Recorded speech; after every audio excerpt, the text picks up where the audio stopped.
많은 분들이 존경하고 사랑하는 한경직 목사님께서 돌아가시기 전에 남한산성에서 거주를 하셨습니다. 이때 젊은 목사님 몇 분이 인사를 드리기 위해서 남한산성을 찾아갑니다. 그리고 자신들을 위해서 한 말씀만 해주실 것을 부탁을 드렸는데, 이때 한경직 목사님께서 그 젊은 목사님들에게 이렇게 말씀하셨습니다. 목사님들, 예수님 잘 믿으십시오. 여러분, 목사님들이 예수님을 잘 안 믿었다는 얘기일까요? 물론 그런 뜻은 아닙니다. 우리가 말하는 믿음에는 두 가지 믿음이 있는데, 첫째 믿음은 예수를 구주로 믿고 하나님의 자녀가 되는 권세를 얻는 믿음이 있습니다. 이 믿음은 그리스도인이라면 그 누구에게나 있는 믿음일 것입니다. 두 번째 믿음은 그 믿음이 실제 생활 가운데서 열매를 맺고 성품으로 우리의 삶 속에서 나타나는 믿음이죠. 참된 믿음의 사람은 언제나 예수님을 닮아가게 되어집니다. 예수님처럼 사랑하고 예수님처럼 살아가고, 그리고 예수님처럼 믿고 예수님과 같아지는 것입니다. 그리스도인들은 이와 같이 예수님의 발자취를 따라가며, 그리고 예수님과 동행하며 결국은 예수님을 본받기 위해서, 예수님을 닮아가기 위해서 부르심을 받은 사람들입니다. 이것이 모든 그리스도인들에게 주어진 가장 중요한 목적입니다. 그렇기 때문에 우리는 신앙생활하면서 날마다 예수님을 닮아가는, 날마다 새롭게 변화되고 성숙해가는 과정이 있어야 됩니다. 그러면 그 변화의 과정, 성숙의 과정은 어떻게 이루어질까요? 때로는 우리가 이런 생각을 할 때가 있습니다. 하나님께서 얼마나 큰 은혜를 주셔서 기적적으로 영적인 변화를 우리 안에 일으켜서 우리들 안에 예수님을 닮은 새로운 성품이 생기게 될 것이다 라고 생각할 때가 있습니다. 그런데 하나님께서는 우리에게로부터 건지셔서 우리 안에 새로운 삶을 만드시기를 원하시는데, 이렇게 위로부터 오는 새 생명이라고 하는 것은 한순간에 완성되는 것이 아닙니다. 속사람이 우리에게 새롭게 빚어지는 그 모든 과정은 점진적으로 하나하나 시간을 따라서 만들어지는 것임을 우리는 늘 잊지 말아야 할 것입니다. 믿음의 삶을 시작하는 것은 그리스도인의 삶을 출발하는 것에 지나지 않습니다. 늘 우리들이 예수님을 본받기 위해서 힘써야 됩니다. 주님을 본받고 주님을 닮아가기 위한 노력과 그리고 인내의 과정이 필요한데, 그러면 우리들이 본받을 예수님의 삶은 어떤 것이겠습니까? 오늘 본문에 보면 우리 모든 그리스도인들이 본받을 예수님의 모습 한 가지가 나오는데, 예수님께서는 십자가에 친히 달려 돌아가시기 전날 밤 사랑하는 제자들을 위해서 대야물을 떠다가 수건의 허리를 두르시고 제자들의 발을 씻겨주시면서 너희도 이렇게 해야 하느니라고 가르쳐 주셨습니다. 우리는 언제나 이와 같이 제자들의 발을 씻기시는 주님의 모습을 생각하면서 배워야 할 것인데, 그러면 예수님께서 제자들의 발을 씻기시는 행위의 의미는 무엇이겠습니까? 첫째로 예수님께서 제자들의 발을 씻기시는 이 행위는 제자들을 향한 진실한 사랑의 행위였다라고 하는 것입니다. 13장 1절에 보면은 예수께서 세상에 있는 자기 사람들을 사랑하시되 끝까지 사랑하시니라 그랬습니다. 한번 따라 하시기를 바랍니다. 끝까지 사랑하시니라. 우리 예수님께서는 사랑하는 제자들 끝까지 사랑하셨다라고 하는데, 이 끝까지라고 하는 것은 단순하게 시간적 의미를 갖고 있는 것이 아닙니다. 마지막까지 시간적으로 사랑하셨다는 의미가 아니라 완전히 질적인 그러한 진실하고 그리고 가장 깊고 뜨겁게 온전히 사랑하셨다라고 하는 의미가 있습니다. 그렇습니다. 예수님께서는 제자들을 사랑하시되 끝까지 그리고 진실하게 온전히 사랑하셨습니다. 우리 사람들의 사랑이라고 하는 것은 언제나 한계가 있습니다. 시간이 흐르면서 변하고 조건적입니다. 내가 날 사랑하면 나도 너를 사랑할 것이고, 내가 날 사랑하지 않으면 나도 너를 사랑하지 않는다. 한계가 있습니다. 그러나 예수님께서 끝까지 사랑하신다라고 하는 것은 한계가 없으시다라고 하는 것입니다. 무조건적인, 변함이 없는 정말 무한한 아가페의 사랑으로서 마지막까지 최고로 사랑하셨다라고 하는 의미입니다. 그리고 예수님께서는 자기 사람들을 사랑하셨다라고 그렇게 말씀하고 있는데, 여기 자기 사람들이란 하나님께서 부르시고 예수님을 믿고 구원받은 사람들을 가리키는 것입니다. 또 그 당시뿐만 아니라 그 당시에 믿었고 예수님을 따르는 제자들만이 아니라 앞으로 장차 믿게 되는 모든 사람들을 자기 사람들이라고 부르신 것입니다. 그러니까 오늘 우리도 포함되는 것입니다. 주님께서 우리를 사랑하시고 우리를 발씻겨 주시는 분이시죠. 오늘 4절 5절에 보면 자리에서 일어나 겉옷을 벗고 수건을 가져다가 허리에 두르시고 대야에 물을 담아 제자들의 발을 씻기시고라고 말씀하셨습니다. 여러분, 진정한 사랑이라고 하는 것은 언제나 몸으로 그리고 행동으로 나타나게 마련입니다. 사랑하게 되어지면 변화가 있죠. 사랑하는 사람과 함께 있고 싶어 합니다. 사랑하게 되어지면 그 사랑을 무언가 행동으로 나타내 보여주고 싶은 것입니다. 말로 하는 사랑을 겉으로 하는 사랑이라고 할 것이면 이렇게 행동으로 나타내 보이는 사랑은 마음으로 하는 진실한 본을 보여주는 사랑이라고 할 수가 있습니다.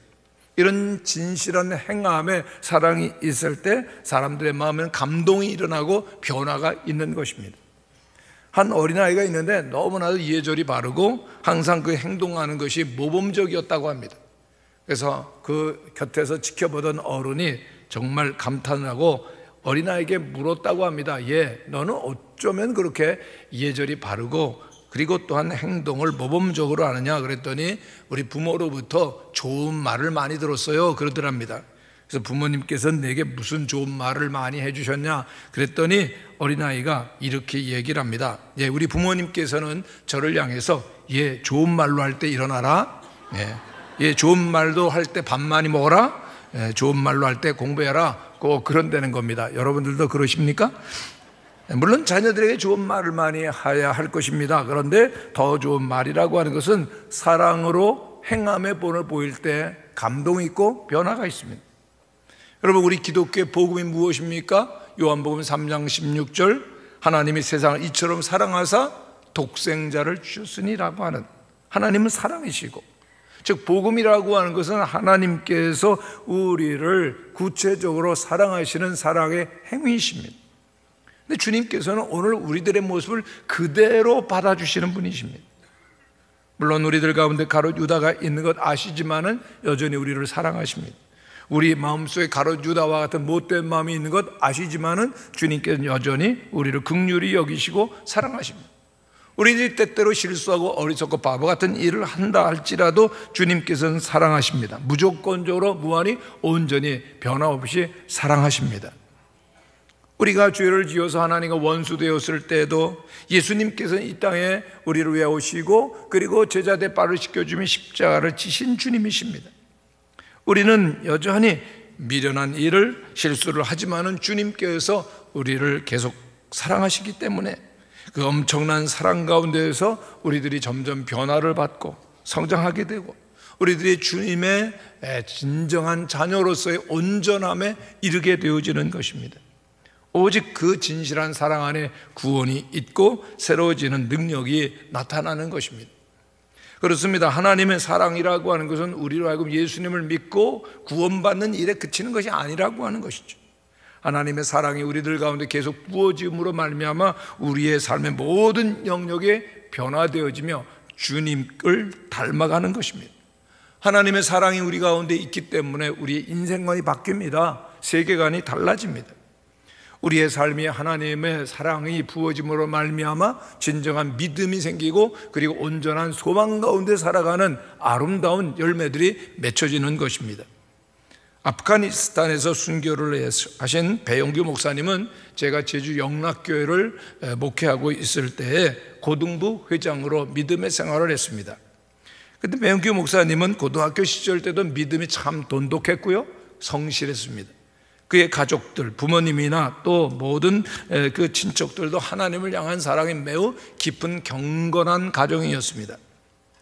그런데 그 선교 일행이 탈레반에게 잡혔을 때 책임자였던 배용규 목사님은 몇 사람의 죽음을 예견하고 이렇게 말했습니다. 이들은 협상을 유리하게 끌고 가기 위해서 우리 중 몇 사람을 죽일지 모르겠습니다. 아마도 선전 효과를 위하여서 비디오를 찍고 그리고 총살할 것입니다. 그때는 제가 앞장을 서겠습니다.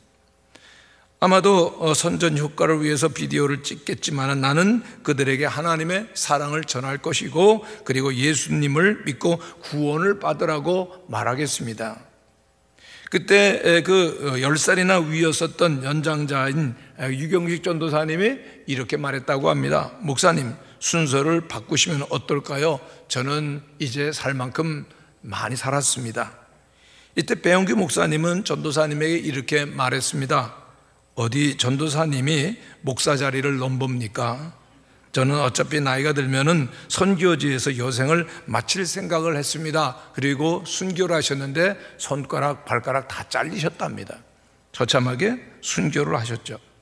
한편 8월 13일 탈레반이 2명의 여자를 먼저 석방하기로 결정을 합니다. 이때 이지영 자매는 김경자 자매를 먼저 가도록 양보를 했다고 합니다. 이 광경은 그 잔인한 탈레반까지도 깊은 감동을 주었고 이 소식을 전해들은 다국적 군인들은 나중에 전원 석방이 이루어졌을 때 다른 팀 멤버를 살리기 위하여서 자기를 양보한 그 이지영 자매에게 전인범 한국군 준장을 통해서 사랑과 존경의 뜻으로 목걸이를 전했다고 합니다. 우리가 분명히 믿기는 언제나 이 단기 선교팀이 아프간에 심고자 있었던 하나님의 그 크신 사랑, 복음의 씨앗이 그 땅의 희망이 되어서 다시 피고야 말 줄로 믿습니다. 요한복음 15장 13절의 말씀입니다. 사람이 친구를 위하여 자기 목숨을 버리면 이보다 더 큰 사랑이 없나니 너희는 내가 명하는 대로 행하면 곧 나의 친구라. 예수님께서는 우리 그리스도인들 향해서 친구를 위하여 목숨을 버리는 데까지 사랑하라고 사랑의 명령을 하십니다. 그런데 이와 같이 예수님께서 친구를 위하여 목숨까지 버리는 사랑을 명하시는 것은 예수님께서 먼저 본을 보이셨기 때문에 가능한 명령이었습니다.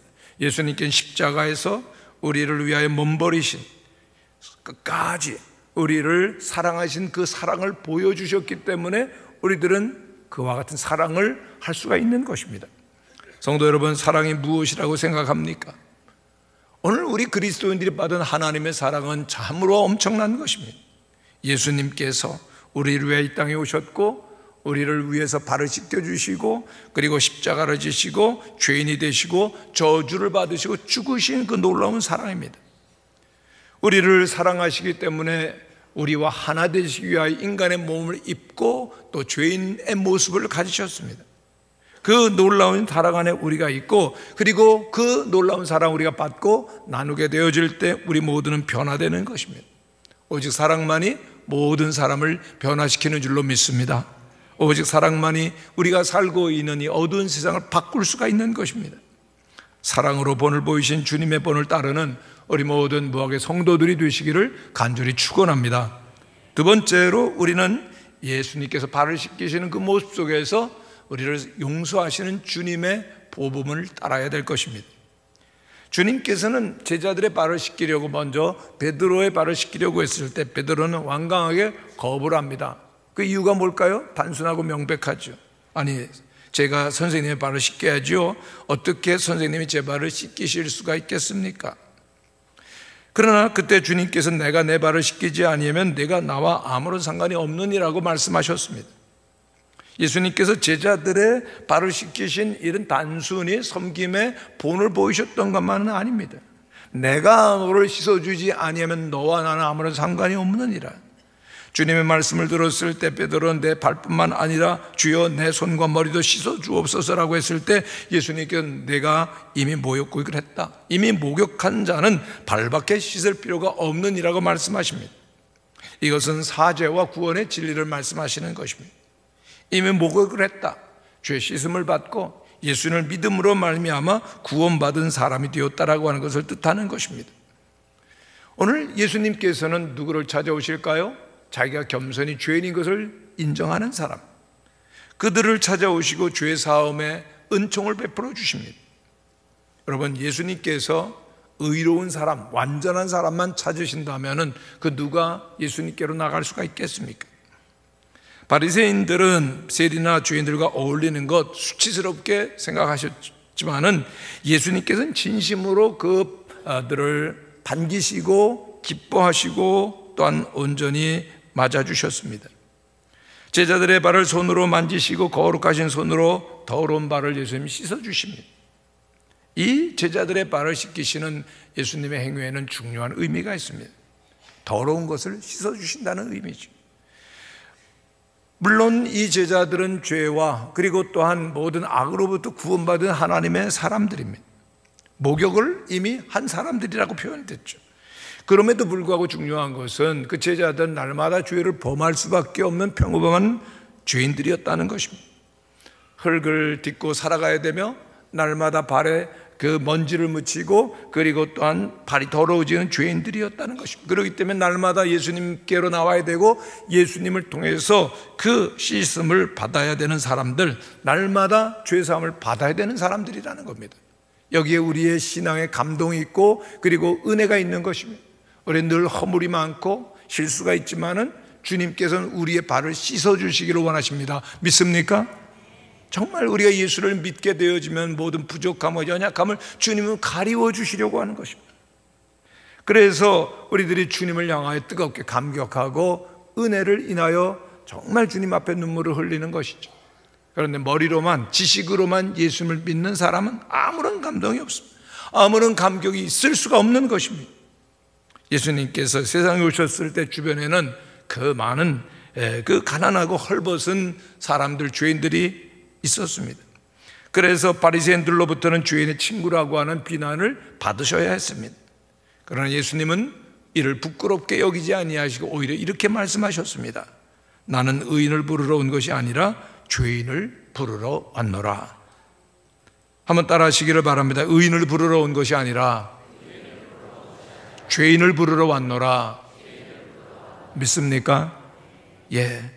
의인이 아닌 죄인을 부르기 위해서 오신 주님, 그리고 그 죄인들의 발을 씻겨주시기 위한 허물과 모든 죄를 다 씻어주기를 원하신 주님이기 때문에 우리는 주님께로 나아가는 것입니다.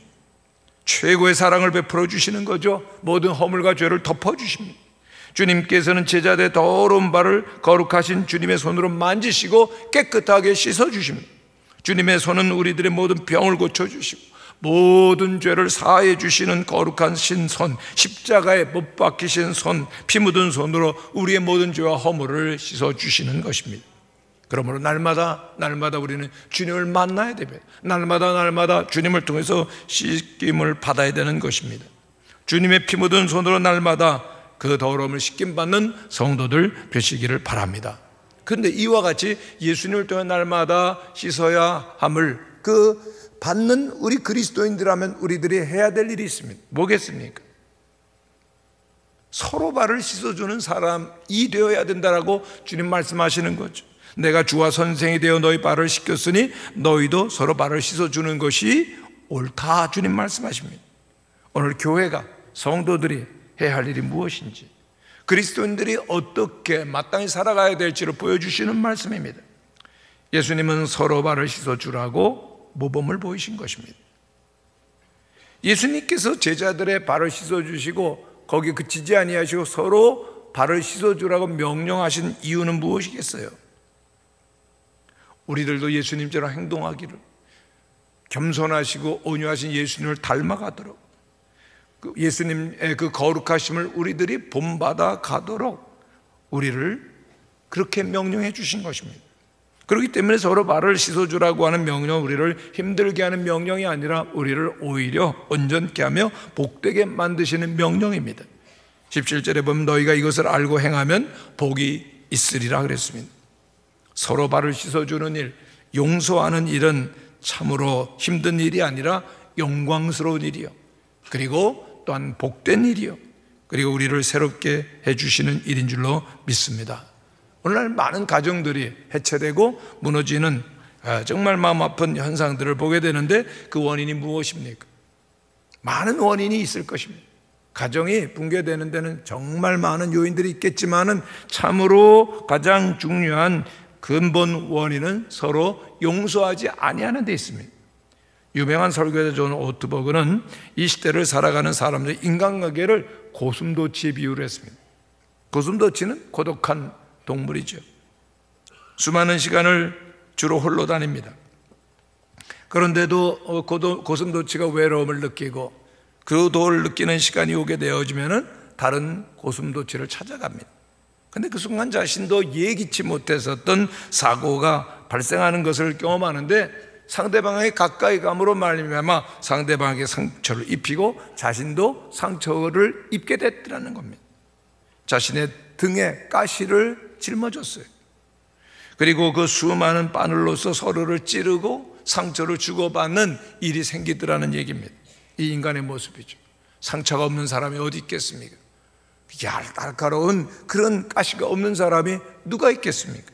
그런데 이런 우리들이 가족으로서 함께 서로 살아갈 수 있는 유일한 길은 용서를 실천하는 일입니다. 예수님께서 왜 우리의 발을 씻어주십니까? 예수님께서 왜 우리에게 십자가에서 피 흘리시고 죽어가십니까? 주님은 십자가에서 죽어가시면서 마지막으로 기도를 해주셨습니다. 그 기도가 용서의 기도입니다. 아버지여 저들을 사하여 주옵소서. 자기들이 하는 것을 알지 못함이니이다. 오늘 우리들이 정말 실천해야 될 것, 용서라고 하는 것이죠.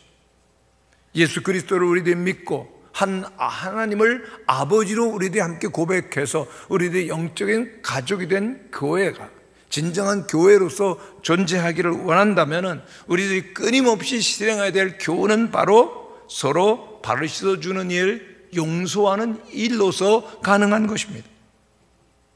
아담과 하와가 범죄했을 때 그들은 자신들이 벌거벗은 것을 깨닫고 부끄러움을 느낍니다. 그리고 그들의 부끄러움을 가리고자 그 무화과 나무 잎으로 자신들을 가리웁니다. 마틴 로이드 존스 목사님은 인간의 문화 역할은 이 무화과 나무 잎에 지나지 않는다라고 지적을 했습니다. 인간의 수많은 문화와 그리고 또한 지식과 발전은 인간의 부끄러움을 근본적으로 가리우고 얹어내 보려고 하는데, 그러나 실상은 그 무화과 나무 잎처럼 일시적이요 미봉적이라는 것입니다. 그러나 짐승의 희생의 옷에 가죽 옷을 입었을 때 저들은 제대로 행동하고 살아갈 수가 있었습니다. 비유입니다. 예수님의 희생의 피로 우리의 자신을 가리고 서로 용서할 때 새로운 인생이 가능하다라고 하는 것입니다. 할렐루야. 문화가 아닙니다. 사람들의 지식과 그리고 또한 노력으로서가 아니라 오직 예수 그리스도의 십자가의 보혈로서만 인간과 그리고 세상의 모든 문제 해답이 된다는 것입니다. 예수님께서 이제 제자들의 발을 씻겨주신 것 같이 우리의 발을 씻겨주시는 줄로 믿습니다. 주님께서 우리의 죄를 대신 짊어지신 은혜로서 우리들이 용서를 받은 것이고, 그 은혜가 있기 때문에 오늘 여기서 우리들이 이와 같이 서 있는 것입니다.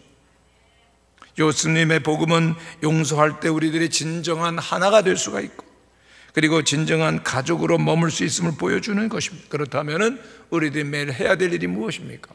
매일매일 용서하면서, 용서를 실천하면서 사는 것입니다.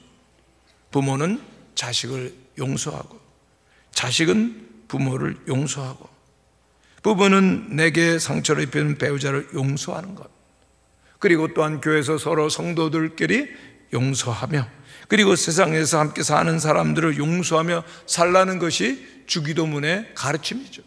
우리가 우리에게 죄 지은 자를 용서하여 준 것 같이 우리 죄를 용서하여 주시고, 우리는 우리의 마음속에는 죄책감, 죄가 해결되기를 원하지만 주님은 원하십니다. 먼저 발을 씻어주라. 먼저 용서하라. 제가 좋아하는 프랑스와 페넬롱이라고 하는 영성가는 우리의 신앙은 우리가 우리 자신에 대해서 어떻게 말하느냐에 있는 것이 아니라 남을 어떻게 대하느냐 관계에 있다고 말하면서 이런 강조를 했습니다. 당신이 이런 행복한 상태, 즉 겸손한 상태에 있다면 그렇지 못한 사람들을 겨우 참고 견디는 정도가 아니라 오히려 그들의 모든 약점과 좁고 이기적인 마음을 한없이 넓은 마음으로 받아주고 긍휼을 품을 것입니다. 더 완전한 사람일수록 불완전한 사람과 더 잘 지내는 법입니다. 바리새인들은 세리와 창녀를 용납하지 못했지만 예수 그리스도는 세리와 창녀를 온유하고 친절하게 대하셨습니다. 정말 온전한 사람은 불완전한 사람과 잘 지내는 법이라는 말씀이 우리에게 깊은 생각을 하게 합니다. 여러분, 예수님께서는 세리와 창녀를 온유하고 그리고 친절하게 대하셨다는 겁니다. 오늘 우리들이 믿음의 생활을 하면서 우리의 믿음 생활이 어느 정도인가를 알아보려고 하면은 이웃과의 관계를 보아야 되는데, 우리 자신이 다른 사람들보다 다 못하다라고 느끼지 않는 한 조금도 그리스도인의 진보를 이룬 것이 아닙니다. 신앙의 본질과 핵심은 겸손해지는 것이요 남의 발을 씻겨주는 행위입니다. 우리 스스로를 다른 사람들 아래로 낮추는 것은 우리에게 전혀 해가 되지 아니하지만은, 그러나 우리 자신을 그 어떤 사람보다 앞세우는 것은 우리에게 엄청난 해가 되는 것입니다. 우리들은 늘 다른 사람들을 존중하며 높이며 사는 그리스도의 제자들입니다. 아멘이십니까?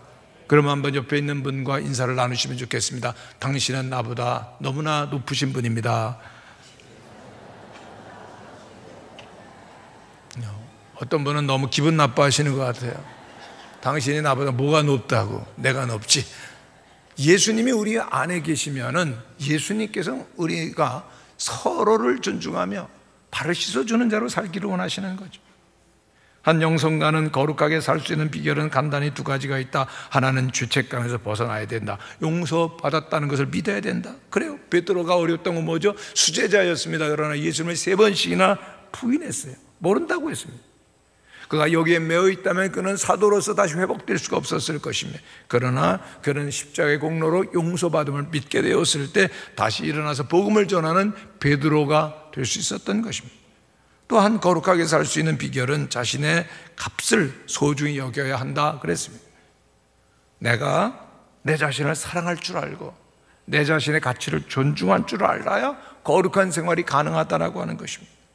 베드로가 회복되었던 것, 부활하신 예수님께서 3번이나 네가 나를 사랑하느냐? 이 모든 사람보다 네가 나를 사랑하느냐? 물으시면서 사랑을 확인해 주시고 내 양을 치라, 내 양을 먹이라고 사명을 주셨기 때문입니다. 오늘도 우리를 믿어주시고 사랑하시는 사람이 있습니다. 우리를 필요로 하는 사람이 있습니다. 주님은 오늘도 우리를 사랑하십니다. 이것을 아는 순간 우리들은 새로운 삶을, 사랑의 삶을 살아간다는 것입니다. 세 번째로 우리들이 예수님께서 제자들의 발을 씻기심을 통해서 우리는 섬김의 본을 배우게 됩니다.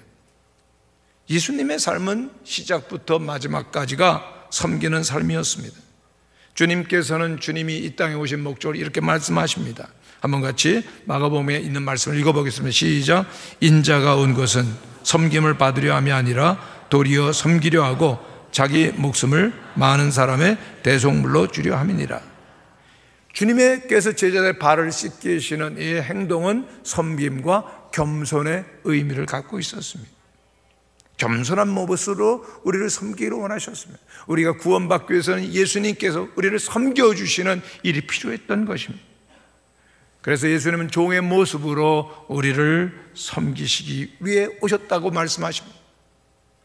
주님께서는 그 수건으로 허리를 동이시고 종의 모습을 하시고 대물을 떨어서 제자들의 발을 씻겨주시는 것, 그 하인들이 하는 일이었습니다. 그 일을 몸소 높으신 그 주님께서 행하신 것입니다. 주님의 그 마지막 사랑과 섬김은 입으로 하는 설교가 아니었습니다. 손으로 나타나는 섬김의 행동이었습니다. 죄 씻음의 행동이요 섬김의 행동이었던 것입니다. 내가 주와 또는 선생이 되어서 너희 발을 씻었으니 라고 하는 말씀을 통해서 우리 주님은 우리의 스승임을 말씀해 주신 것, 높으신 그 왕이신 주님께서 우리의 죄인들의 발을 씻겨주시고 선생께서 우리를 또한 씻어주신 것, 우리들이 이제는 먼저 된 사람으로서 나중된 사람의 발을 씻어주며, 먼저 배웠으면 나중 배운 사람의 발을 씻어주며, 먼저 믿었으면 나중 믿은 사람을 그 발을 씻어줘야 된다는 것을 가르쳐주는 것입니다. 또 높은 사람이 낮은 사람의 발을 씻어주고 가졌으면 가지지 못한 사람의 발을 씻겨줌을 여기에 의미하는 것입니다.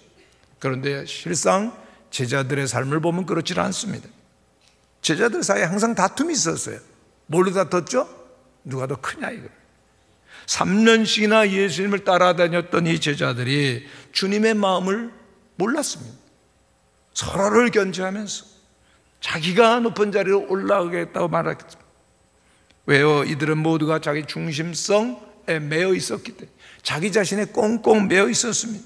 자기에게 몰두하는 사람은 진리 안에, 곧 예수님 안에 거할 수가 없는 것입니다. 정말 예수님 안에 거하기를 원하십니까? 그렇다면 남을 진심으로 섬길 수 있어야 될 것입니다. 하나님께서 사랑하시고 하나님께서 그 중심에 계신 사람의 삶은 다른 사람의 발을 씻어주며 남을 섬기는 사람으로 사는 것입니다. 마지못해서가 아니에요. 율법으로서가 아니라 사랑함으로써 섬기는 그 삶이 바로 사람을 살리는 것입니다. 그 마음속에 예수님의 마음이 있고 성령이 충만해서 우리 모든 성도들께서 다른 사람들을 섬기실 수 있게 되기를 바랍니다. 그런데도 오늘 우리들이 사랑으로 섬기지 못한다면 이유가 무엇입니까? 왜 가정에서, 왜 직장에서, 교회 안에서 서로를 섬기지 못합니까? 이유가 무엇이죠? 그것은 정말 예수님을 닮기를 원하는 사모함이, 간절함이 없을 때 그렇습니다. 우리의 마음속에 욕심이 있고 탐욕이 있을 때, 자신이 그런 자기로 가득해 있을 때 우리는 주님을 닮기를 원하지 않는 것입니다. 그래서 예수님께서는 당시 유대인들에게 삶과 모든 탐심을 물리치라 사람의 생명이 그 소유에 넉넉한 데 있지 아니하시라고 말씀하셨던 것입니다. 성도 여러분, 우리 안에 예수님이 계시고 참 포도나무이신 주님께 우리들이 붙어 있다면 맺어야 될 열매가 있습니다. 무엇이죠? 우리 요한복음 15장에 있는 말씀을 한번 같이 읽겠습니다. 시작. 내 계명은 곧 내가 너희를 사랑한 것 같이 너희도 서로 사랑하라 하는 이것이니라. 아멘이십니까?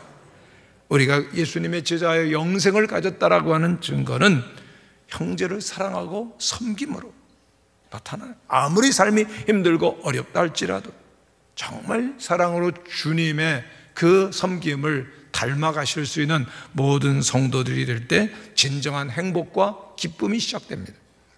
미국 하버드 대학의 교수였던 헨리 나웬 박사님이 어느 날 갑자기 교수직을 사임하고 정신박약아 시설로 들어갑니다. 여러 가지 허드렛 일을 하는 데이브레이크 복지원 직원으로 들어가서 당대 그 신학계 화제가 되었던 일이 있습니다. 세계적으로 인기 있고 존경받는 신학자입니다. 높은 보수와 명예를 보장받는 하버드 대학 교수직을 버리고 정신박약아 시설에 들어가서 정박아들의 용변을 치우고 목욕을 시키고 식사를 돕고 행동교정 지도를 하는 등 구질구질한 고생하는 것은 물론이요, 정말 생계 유지도 어려울 정도의 낮은 보수에 만족하며 살 때 많은 사람들이 모두 다 물었으면 왜 그러세요? 왜 그러냐? 그는 몇 개월 동안 침묵을 지키고 있다가 예수의 이름으로라는 책을 써서 대답을 대신했습니다. 헨리 나웬 박사님은 그 책에서 말합니다. 그동안 나는 올라가는 길만 추구했습니다. 어려서부터 공부를 잘해서 천재 신동이라 추앙되고 하버드 대학 교수에까지 올라왔습니다. 나이져서 20여 권은 무사람의 인기를 얻었습니다. 나는 지금까지 성공을 향해, 즉 꼭대기를 향해 오르막길만 추구해 왔습니다. 그러나 어느 날 정신박약아 아담을 만났을 때 이런 인간의 고통에 동참하는 내리막길을 통해서 예수님을 바로 알 수 있다는 것을 깨달았습니다. 오르막길에서는 예수님이 안 보였지만 내리막길에서 복음서에 나타난 진정한 예수님을 만날 수 있었습니다. 오르막길에서는 예수님이 안 보였지만 내리막길에서 예수님을 만날 수 있었습니다 라고 하는 마지막 말이 우리에게 얼마나 큰 울림을 주는지 모릅니다. 예수님처럼, 또 헨리 나웬 박사님처럼 남을 섬기는 자리로 낮아질 때 진정한 예수님의 제자가 되는 것입니다. 예수님께서는 이 땅에 오셔서 우리의 발을 씻어주시는 본을 보이셨습니다. 그 사랑과 섬김으로 우리가 살고 그 어떤 삶을 통해서 우리의 이웃들이 살고 기뻐하는 것을 볼 때 우리는 진정한 예수님의 제자가 될 것이며 더 크고 충만한 기쁨을 경험하게 될 줄로 믿습니다. 다 함께 일어나셔서 기도하시겠습니다.